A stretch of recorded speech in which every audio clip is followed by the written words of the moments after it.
প্রধানমন্ত্রীকে ভারত সফরে বাধা এবং হুমকি দিয়ে সকালেই গ্রেপ্তার হলেন এনসিপির শীর্ষ নেতাকর্মী। তাদের মধ্যে নাসিরউদ্দিন পাটোয়ারি এবং নাহিদ ইসলাম। বিস্তারিত জানতে ভিডিওগুলো দেখতে থাকুন। শেখ হাসিনাকে ফেরানোর আগে প্রধানমন্ত্রীর ভারত সফর মেনে নেবে না জনগণ, এমন মন্তব্য করেছেন এনসিপি নেতারা।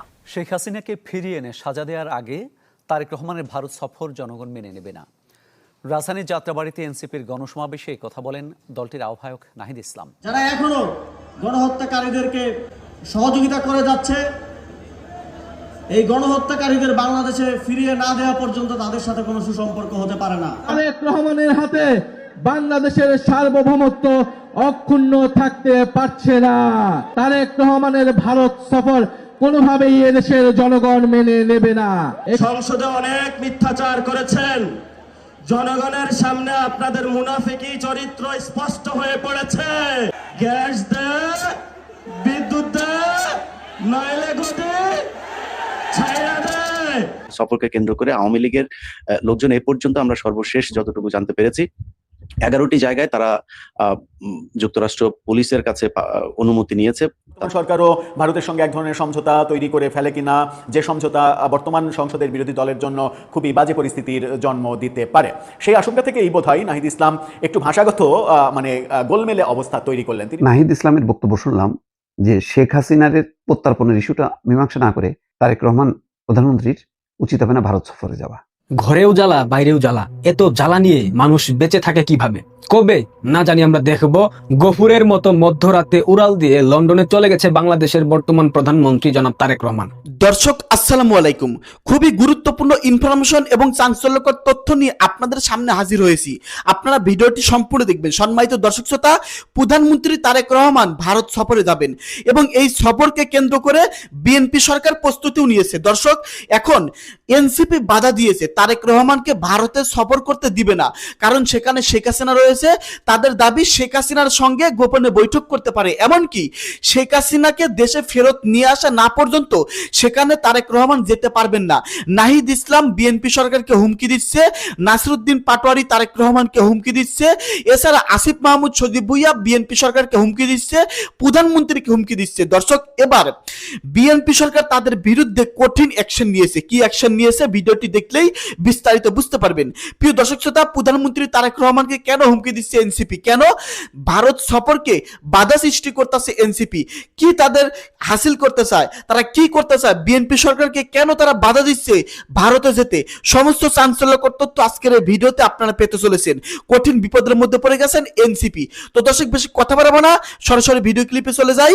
আপনারা মনোযোগ সহকারে বিস্তারিত ভিডিওগুলো সম্পূর্ণ দেখতে থাকুন। সংসদে অনেক মিথ্যাচার করেছেন, জনগণের সামনে আপনাদের মুনাফিকি চরিত্র স্পষ্ট হয়ে পড়েছে। এখন হলো গদি আমাদের টান দেওয়ার সুযোগ এসেছে। আমরা স্পষ্ট জানিয়ে দিতে চাই, গ্যাস দে, বিদ্যুৎ দে, নইলে গদি ছাইড়া দে। তারেক রহমান গদি ছাইড়া দেন। যদি গদি টিকাইতে হয় বাংলাদেশে সংস্কার বাস্তবায়ন করতে হবে। এখানে দেখি চেয়ার নিয়ে মারামারি শুরু করে দিয়েছিল তৎকালীন ছাত্রদল যুবদল। ওই সময় বুঝেছিলাম এরা হাসিনাকে ফালাইতে পারবে না। তখন আমরা ইনশাআল্লাহ পুরো বাংলাদেশে গুছানোর কাজ আরম্ভ করি। 17 বছর লেগেছে। সকল দল মিলে ফ্যাসিবাদী সরকারকে বাংলাদেশ থেকে বিতরণ করেছে। এখন আমরা শুনতে পাচ্ছি বাংলাদেশে নাকি আপা টুপ করে ঢুকে পড়বে। আমরা বাইচে থাকতে আপা আসতে পারবো। বাংলাদেশে যারা তরুণ প্রজন্ম রয়েছে, আপনারা সবাই ঐক্যবদ্ধ হন, বাসায় বাসায় যান।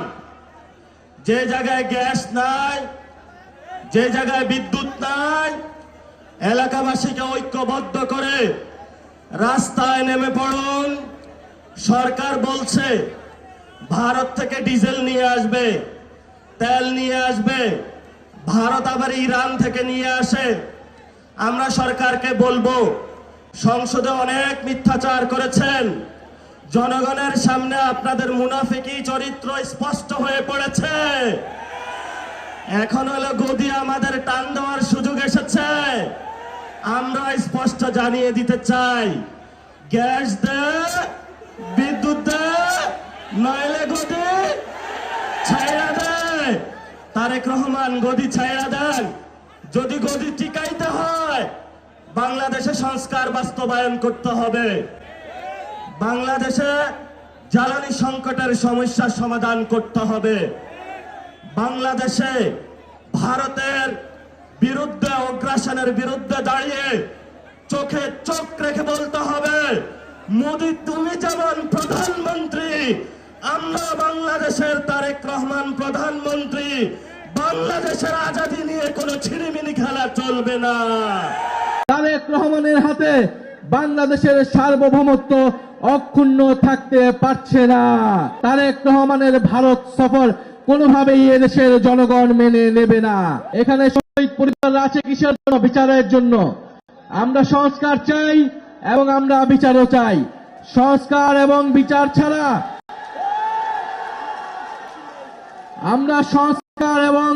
ছাড়া আমরা এই সরকারের কোনো ম্যান্ডেট নাই আমরা মনে করি। 5ই আগস্ট আপনারা দেখেছেন দিল্লিতে একটা প্রেস ব্রিফিং হয়েছে। খুনি শেখ হাসিনা সরকার একটা প্রেস ব্রিফিং করে বাংলাদেশের সার্বভৌমত্বের বিরুদ্ধে দিল্লি অবস্থান নিয়েছে। নগদ নিয়ে এলো হার না মানা হার অফার। সর্বনিম্ন 10,000 টাকা রেমিটেন্স নগদে পাঠালে থাকছে স্বর্ণের হার জেতার সুযোগ।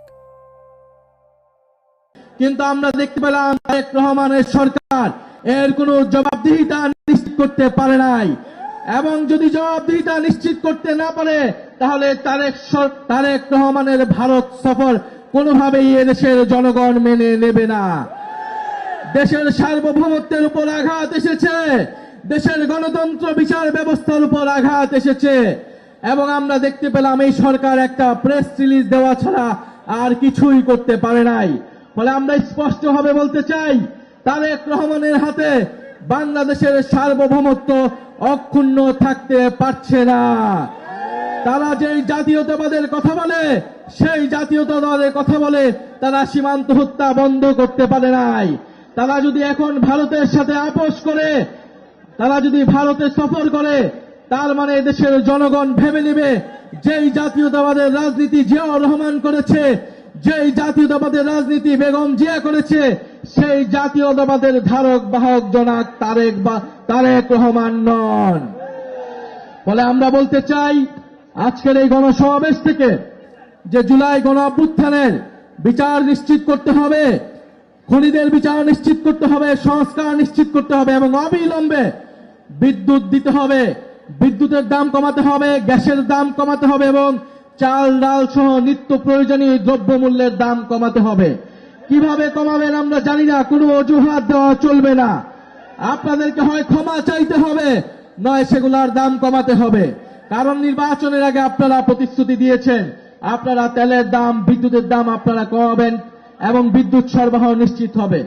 ফলে আমরা আজকের সমাবেশ থেকে আমরা বলতে চাই যে এখানে আমাদের ইসাক ভাই আছেন, তার নেতৃত্বে ঢাকা মহানগর দক্ষিণ এনসিপি নিয়ে এগিয়ে যাচ্ছে আমাদের আসিফ মাহমুদ। আমাদের প্রধানমন্ত্রীর ভারত সফর নিয়ে যখন চতুর্দিকে আলোচনা চলছে এবং সরকারের ভেতর থেকেও ব্যাপারটা পরিষ্কার বোঝা যাচ্ছে যে প্রধানমন্ত্রী ভারত সফরে যাচ্ছেন, এবং সেটা দ্বিপাক্ষিক সফরে, এবং সেটা এ মাসে, ব্যাপারগুলো যখন প্রায় নিশ্চিত, তখন বিরোধী দলের মধ্যে এক ধরনের আশঙ্কা তৈরি হয়েছে। সেই আশঙ্কাটা হচ্ছে যে বর্তমান সরকারও ভারতের সঙ্গে এক ধরনের সমঝোতা তৈরি করে ফেলে কিনা, যে সমঝোতা বর্তমান সংসদের বিরোধী দলের জন্য খুবই বাজে পরিস্থিতির জন্ম দিতে পারে। সেই আশঙ্কা থেকে এই বোধহয় নাহিদ ইসলাম একটু ভাষাগত গোলমেলে অবস্থা তৈরি করলেন। তিনি বললেন যে শেখ হাসিনাকে ফিরিয়ে দেয়া, শেখ হাসিনার ব্যাপারে সিদ্ধান্ত না হওয়া পর্যন্ত প্রধানমন্ত্রীকে ভারতে যেতে দেয়া হবে না, অর্থাৎ ভারত যেতে পারবেন না। ব্যাপারটা এরকম, ভারত যেতে পারবেন না এটা বলছেন।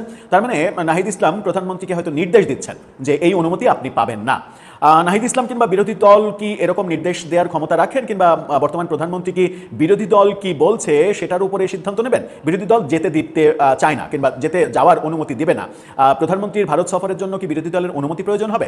কিংবা বাংলাদেশের সংবিধানে এরকম কোনো ক্লজ সন্নিবেশিত হয়েছে যে প্রধানমন্ত্রীকে কোথাও সফরে যেতে হলে বিরোধী দলের নেতা তাদের অনুমতি নিতে হবে, আনুষ্ঠানিকভাবে লিখিত দরখাস্ত দিতে হবে, প্রফেসর ইউনূসের মতো ওই যে বিখ্যাত দরখাস্ত, সেই দরখাস্ত লিখতে হবে? চলুন একটু আলোচনা করে বোঝার চেষ্টা করি যে নাহিদ ইসলাম আদতে কি বলছেন, আমরা ঠিকঠাক বুঝছি কিনা নাকি ভুল বুঝছি। থাকবেন পলিটিক্স টিভির নিয়মিত আয়োজনে।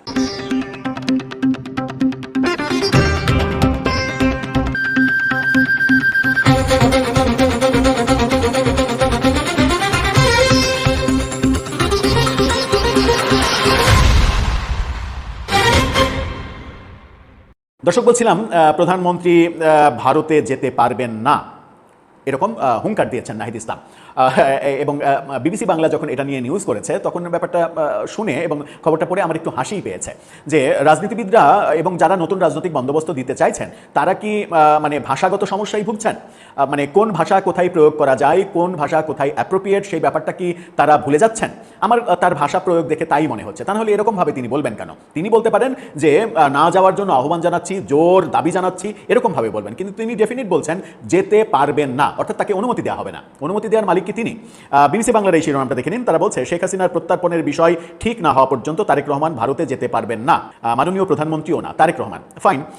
বলা হচ্ছে যে শেখ হাসিনার প্রত্যর্পণ কিভাবে হবে, ভারতের সাথে বাংলাদেশের সম্পর্ক কিভাবে নতুন করে নিরূপণ হবে, এই প্রশ্নের সমাধান না হওয়া পর্যন্ত তারেক রহমান ভারতে যেতে পারবেন না। মানে নতুন রাজনৈতিক বন্দোবস্ত এই সংজ্ঞার মধ্যে কি দেশের মানে সর্বোচ্চ, মানে সরকারের সর্বোচ্চ পদে যিনি আসেন তাকে বিন্দুমাত্র সম্মান করার ব্যাপারগুলো নেই? মানে সবাইকে অসম্মান করার বন্দোবস্তই কি নতুন রাজনৈতিক বন্দোবস্ত? আমরা বুঝতে পারি না। তিনি বলছেন যে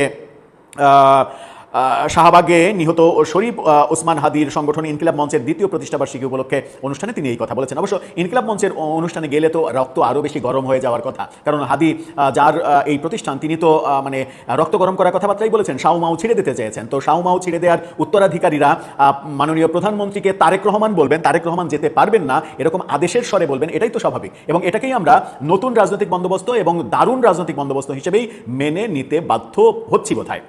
ভারতের রাজধানী নয়াদিল্লিতে একটি সংবাদ সম্মেলনে গত 5 আগস্ট ভার্চুয়ালি যুক্ত হওয়া এই ব্যাপারগুলো এসেছে। ভারত সরকারের প্রত্যক্ষ পরোক্ষ সমর্থনে ওই প্রেস কনফারেন্স তিনি করেছেন। এটা নাহিদ ইসলামদের বক্তব্য, এটা সরকারেরও বক্তব্য। তিনি বলছেন ভারত সরকার সেই দায় নিচ্ছে না, শেখ হাসিনার প্রেস কনফারেন্সের দায় নিচ্ছে না, সেটিকে অস্বীকার করছে। চিন্তা করেন, 7 সিস্টার্সের কোনো একটি স্বাধীনতাকামী সংগঠন ঢাকায় একটি প্রেস কনফারেন্স করলো এবং বাংলাদেশ সরকার বলল এটার দায় আমাদের না, আমরা জানি না এটা কিভাবে হয়েছে, আমরা এটাকে সমর্থন করি না। এটা কি কেউ বিশ্বাস করবে? নাহিদের এই কথাতে যুক্তি আছে। ভারতে হচ্ছে, ভারত সরকার বলছে এটা আমরা জানি না, এটা বিশ্বাসযোগ্য না। শেখ হাসিনার সমস্ত কর্মকাণ্ডই যে ভারত সরকারের সমর্থনেই হচ্ছে এটা বুঝতে আপনাকে বড় বিশেষজ্ঞ হতে হবে না। এটা নাহিদ ইসলামও বোঝেন, সবাই আমরা বুঝি, কিন্তু ভারত এটা অস্বীকার করছে কেন, রাজনীতির খেলাটা কোথায় সেটা বোধহয় আমরা বুঝতে পারছি না কিংবা বুঝতে চাইছি না। তিনি বলছেন সুতরাং দিল্লিতে যে প্রেস কনফারেন্স হয়েছে সেটি ভারত সরকারের প্রত্যক্ষ এবং পরোক্ষ সমর্থনেই হয়েছে। পরোক্ষ না, প্রত্যক্ষ সমর্থনেই হয়েছে, কারণ তাদের দেশে শেখ হাসিনা সংবাদ সম্মেলন করছেন, ঘটা করে অনলাইনে যুক্ত হয়ে একটি মানে সাংবাদিকদের একটা ক্লাবে সেটা অনুষ্ঠিত হচ্ছে, সারা পৃথিবীর বড় বড় গণমাধ্যম সেটা লাইভ সম্প্রচার করছে। এত বড় একটা যজ্ঞ ভারত সরকারের অনুমতি ছাড়া হচ্ছে, এটা পাগলেও বিশ্বাস করবে না, আমরাও বিশ্বাস করি না, তাদের সমর্থনেই হয়েছে। নাহিদ ইসলাম আরও বলছেন 5 আগস্টের প্রেস কনফারেন্স নিয়ে ভারতীয় হাইকমিশনের বক্তব্য কি, সেই বার্তা এখনও আসেনি। তাদের দুঃখ প্রকাশ করা উচিত ছিল, ক্ষমা চাওয়া উচিত ছিল এবং বাংলাদেশ সরকারের শুধু প্রেস বিজ্ঞপ্তি না, তাদেরকে ডেকে এনে কঠোরভাবে শাসানো উচিত ছিল, জবাবদিহিতা চাওয়া উচিত ছিল।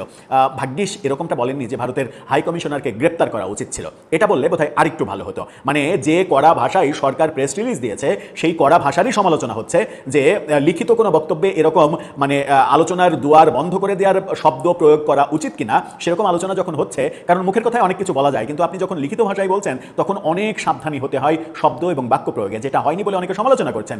কিন্তু নাহিদ ইসলাম তাতেও তুষ্ট না, তিনি যে ফর্মুলাগুলো দিচ্ছেন তার সঙ্গে বোধহয় ওই কি বলে যে ভারতের হাইকমিশনার দীনেশ ত্রিবেদীকে গ্রেপ্তার করার ব্যাপারটা থাকলে আরেকটু জমতো। যেমনটা তার সৈনিকরা প্রকাশ্যে বলছেন যে রয়ের প্রধানকে গ্রেপ্তার করতে হবে, এবং তার একজন সৈনিক জুলাই জাদুঘরে গিয়ে প্রকাশ্যে বলছেন যে রয়ের প্রধান তিনি জনসম্মুখে আসলেন না কেন, লুকিয়ে লুকিয়ে গেলেন কেন, জনসম্মুখে আসলে তার কি পরিণতি হতো সেটা আমরাই নির্ধারণ করতাম। এরকম মানে বক্তব্য যখন তার মানে কি বলবো যে মানে সমর্থক গোষ্ঠী কিংবা কর্মী গোষ্ঠী, তার বাহিনী এগুলো বলছে, তখন কোনো কিছুই আসলে কোনো বাক্যই আসলে মুখে আটকানোর কথা নয়। মানে এই দীনেশ ত্রিবেদীকে গ্রেপ্তার করা উচিত, গ্রেপ্তার করে ভারতকে বলা উচিত যে একে ছাড়তে পারি শুধুমাত্র তুমি যদি শেখ হাসিনাকে আমার দেশে রেখে যাও। এরকম শর্ত দেওয়ার দাবি করলেও বোধহয় অবাক হওয়ার কিছু থাকবে না। আমার মনে হয় কি যে নতুন নতুন রাজনীতি করছেন তো তারা, আন্তর্জাতিক কূটনীতি সম্পর্কে এদের জ্ঞান এতটাই সীমাবদ্ধ যে কূটনীতির ভাষা কোনটা, রাজনীতির ভাষা কোনটা এটা তারা বুঝে উঠতে পারছেন না। সরকার কূটনৈতিকভাবে সমাধান করার চেষ্টা করবে, এটাই স্বাভাবিক। সরকার তো এমন না, বিএনপি সরকার তো এমন না যে আপনার নাহিদ ইসলামের চাইতে এই বিএনপি আওয়ামী লীগ দ্বারা কম শোষিত হয়েছে, এমন তো না। বিএনপি 17 বছরে আওয়ামী লীগের দ্বারা যেভাবে শোষিত হয়েছে, আপনি নাহিদ ইসলামরা কোথায় ছিলেন? আপনার সঙ্গে, আপনার বিরুদ্ধে সেই অভিযোগ নেই, কিন্তু আপনার দলের অনেকের বিরুদ্ধেই তো সরাসরি, একেবারে শীর্ষ নেতা অনেকের বিরুদ্ধেই তো সরাসরি ছাত্রলীগের সঙ্গে রাজনীতি করার অভিযোগ রয়েছে, বড় বড় নেতাদের তো সেই অভিযোগ রয়েছে। তো আপনারা তো আপনাদের নেতাকর্মীরা যখন ছাত্রলীগের সঙ্গে পাওয়ার প্র্যাকটিস করছিলেন তখন বিএনপি নির্যাতিত হচ্ছিল। সেই বিএনপিকেই আপনি বলছেন যে এই ভাষায় কথা বলতে হবে, এটা করতে হবে, ওটা করতে হবে, যেন তারা রাষ্ট্র পরিচালনা বোঝেই না। আর 2 দিন রাজনীতি করতে এসে আপনি রাষ্ট্র পরিচালনার A to Z আপনি সবই মানে মহাভারত, রাষ্ট্র পরিচালনার মহাভারত আপনার মুখস্থ হয়ে গেছে। আপনি এখন বিএনপিকে বলছেন যে এভাবে কাজ করতে হবে। ব্যাপারটা খুবই হাস্যকর পর্যায়ে যাচ্ছে। এবং যখন বাক্যটা হচ্ছে তারেক রহমান যেতে পারবেন না, তারেক রহমান মাননীয় প্রধানমন্ত্রী না, তারেক রহমান যেতে পারবেন না, এই শিষ্টাচার বহির্ভূত রাজনীতি আমাদেরকে কিংবা তাদেরকে কোন দিকে নিয়ে যাবে, কোন পর্যায়ে নিয়ে যাবে, কোন সংস্কৃতির দিকে আমরা যাব এবং তাদের পরবর্তী প্রজন্ম তাদেরকে কিভাবে সম্বোধন করবে, সেই ব্যাপারগুলো নিয়ে তারা আদৌ সচেতন আছে কিনা, সেই প্রশ্নটা কিন্তু বারবার নাহিদ ইসলামের বক্তব্য শুনলাম যে শেখ হাসিনার প্রত্যার্পণের ইস্যুটা মীমাংসা না করে তারেক রহমান প্রধানমন্ত্রীর উচিত হবে না ভারত সফরে যাওয়া। পরিষ্কার কথা হচ্ছে যে শেখ হাসিনাকে ফেরত পাঠাতে হবে, তারপর প্রধানমন্ত্রী তারেক রহমান ভারত সফরে যাবেন। এটা একটা রাজনৈতিক বক্তব্য। এই বক্তব্যের বাইরে আরেকটা আমরা বক্তব্য দেখছি, পররাষ্ট্র প্রতিমন্ত্রী শামা ওবায়দ ইসলাম বলছেন ভারতের উচিত সেই সুযোগের সদ্ব্যবহার করা। কোনটা? দীনেশ ত্রিবেদী যে কথা বলেছিলেন যে 2 দেশের সরকার প্রধান যখন নাকি মুখোমুখি কথা বলবেন তখন অনেক সমস্যার সমাধান হয়ে যাবে, এবং ভারত 2টা সফরে আমন্ত্রণ জানিয়েছে।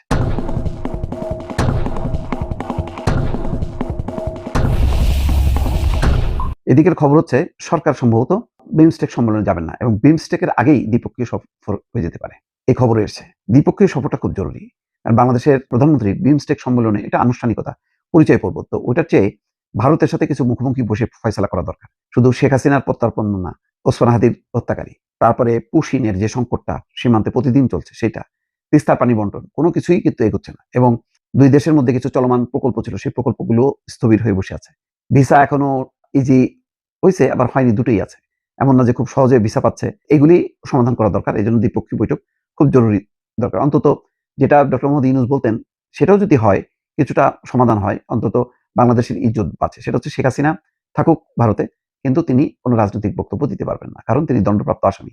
প্রত্যার্পণ চুক্তি অনুযায়ী তার দেশে ফিরে কোর্ট ফেস করার কথা, সেখানে তিনি রাজনৈতিক বক্তব্য রাখছেন, যেটা বাংলাদেশের প্রতিক্রিয়া তৈরি হচ্ছে। যদিও এখানে পাবলিক রেসপন্স যে খুব বেশি হচ্ছে তাও না, কিন্তু তারপরেও এটা একটা হেডেক যে এটা নিয়ে কোন দিকে টার্ন করে এবং ভারত এটা নিয়ে আসলে খেলছে কিনা।